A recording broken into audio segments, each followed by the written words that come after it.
Hello दोस्तों, कैसे हैं आप सब। तो जैसा कि आप लोगों ने पिछले वीडियो में देखा था कि हमने बात की थी डीबीएमएस के बारे में कि डेटाबेस मैनेजमेंट सिस्टम क्या होता है। उसको इससे इंटरेक्ट करने के लिए हमें एक जो लैंग्वेज की ज़रूरत पड़ती है उसको सीक्वल बोला जाता है, एसक्यूएल बोला जाता है। उसका का यूज़ है, ठीक है। उसके कुछ कंपोनेंट्स के बारे में हमने डिस्कशन किया था, जिसके मेन 3 कंपोनेंट्स होते हैं, डीडीएल, डीएमएल और डीसीएल। तो डीडीएल को बोलते हैं डेटा डेफिनेशन लैंग्वेज, डीएमएल को बोलते हैं डेटा मैनिपुलेशन लैंग्वेज और डीसीएल को बोला जाता है डेटा कंट्रोल लैंग्वेज, ठीक है।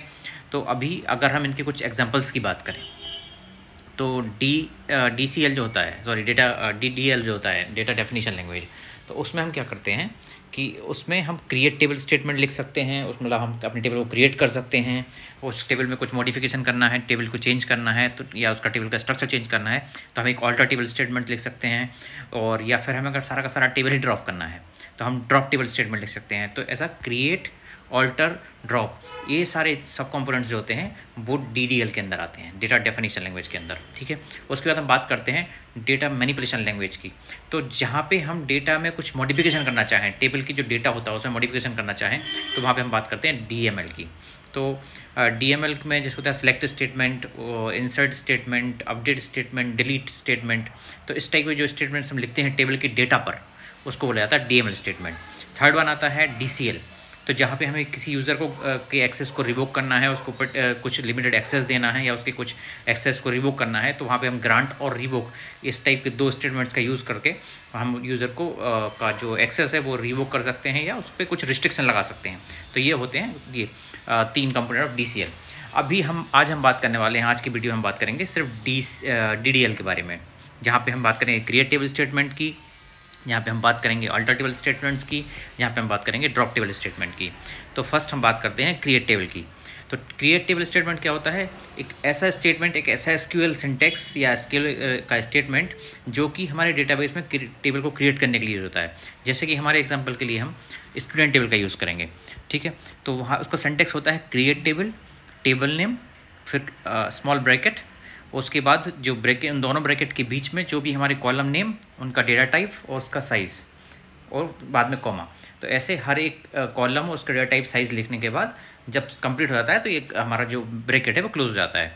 फिर सारे के सारे स्टेटमेंट को पूरा सेलेक्ट करने के बाद हम उसको उसको हम रन कर देते हैं। जो हमारा एग्जीक्यूट बटन होता है उससे रन कर देते हैं तो हमारी टेबल क्रिएट हो जाती है। वंस टेबल क्रिएट हो जाती है उसके बाद हमें अगर उसको देखना है कि हमारा टेबल क्रिएट हुआ कि नहीं तो हम उस पर सेलेक्ट स्टेटमेंट चलाते हैं। सेलेक्टेड स्टेटमेंट का जो सिंटेक्स होता है वो होता है select star from table name, ठीक है। तो यहाँ पे हम स्टूडेंट टेबल बनाने वाले हैं। तो जैसे कि आप लोग देख रहे हैं, तो create table student, student ID पहला कॉलम है, उसका टाइप है इंटीजर, स्टूडेंट नेम दूसरा कॉलम है, उसका डेटा टाइप रखा हुआ है वैरकर।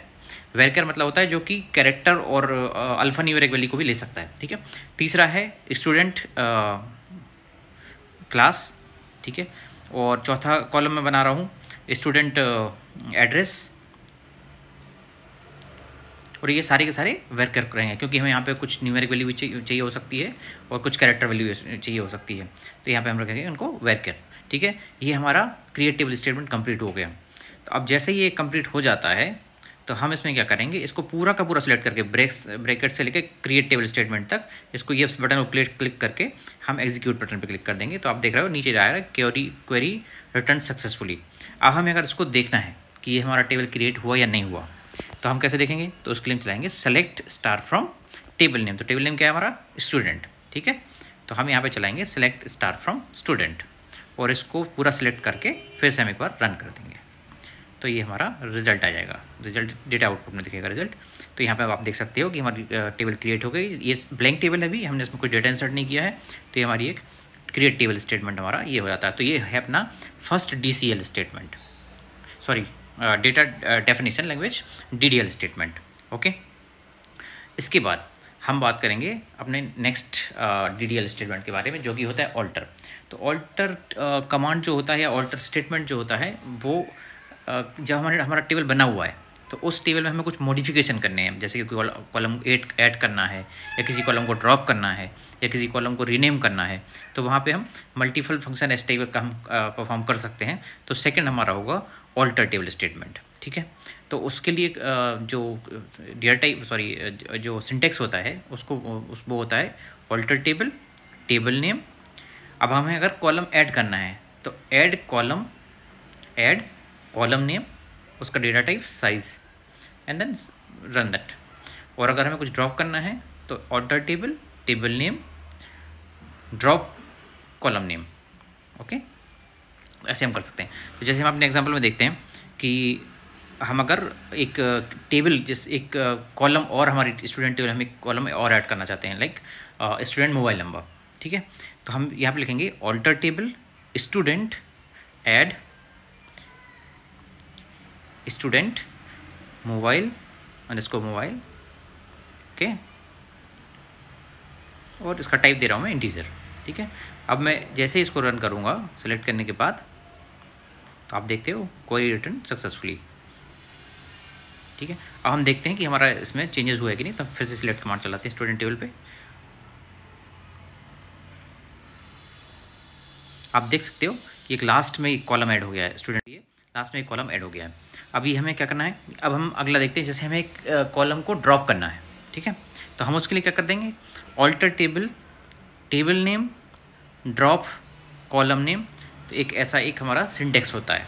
तो जैसे अभी मैं अगर चाहता हूँ कि मैंने जो कॉलम ऐड किया हुआ है स्टूडेंट मोबाइल, मैं उसको ड्रॉप करना चाहता हूँ, तो मैं लिखूँगा query alter table student drop student underscore mobile, okay. और जैसे ये क्वेरी को मैं रन कर दूँगा सिलेक्ट करने के बाद, ठीक है।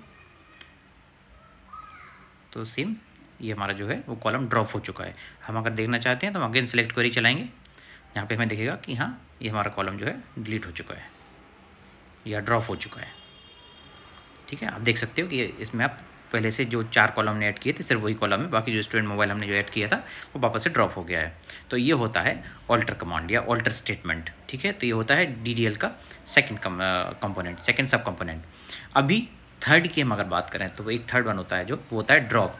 तो ड्रॉप का बेसिकली यूज़ होता है, हमें अगर हमारा जो टेबल बना हुआ है उसको हमें अगर ड्रॉप करना है, ठीक है, हम चाहते हैं कि हमारा टेबल ड्रॉप हो जाए, हमें नहीं चाहिए वो टेबल डेटाबेस में, तो हम उसके लिए ड्रॉप कमांड का यूज़ करेंगे, ठीक है। तो इसके लिए यूज सिंटेक्स होता है drop table, table name, that's it. तो यहाँ पे हम लिखेंगे ड्रॉप टेबल, टेबल क्या है हमारा स्टूडेंट, और इसको हम रन कर देंगे। तो ये जो है ये हमारे टेबल को डिलीट कर देगा, पूरा का पूरा ड्रॉप कर देगा इस टेबल को डेटाबेस से। अब अगर आप इसके बाद रिटर्न क्वेरी चलाओगे तो आपको एरर देगा कि टेबल डज नॉट एग्जिस्ट और table of view does not exist. मैं सेलेक्ट क्वेरी चलाता हूँ और हम देखते हैं क्या रिजल्ट आता है। तो आप देख सकते हो कि इट्स शोइंग एरर। तो ये जो होता है ये हमारे 3 जो होते हैं वो हमने आज DDL के बारे में कंपोनेंट के बारे में डिस्कस किया। हम अपने नेक्स्ट वीडियो में डिस्कस करेंगे DML के बारे में कि बहुत विस्तार से हम उसकी चर्चा करेंगे कि DML होता क्या है, उसमें क्या क्या डिफरेंस हम डिफरेंट कंपोनेंट्स का यूज़ कर सकते हैं, क्या क्या स्टेटमेंट का यूज़ कर सकते हैं। तो ऐसे हमारा ये DDL रहेगा। अगर वीडियो अच्छा लगा हो तो सब्सक्राइब करें, वीडियो को लाइक करें। Thank you, bye bye.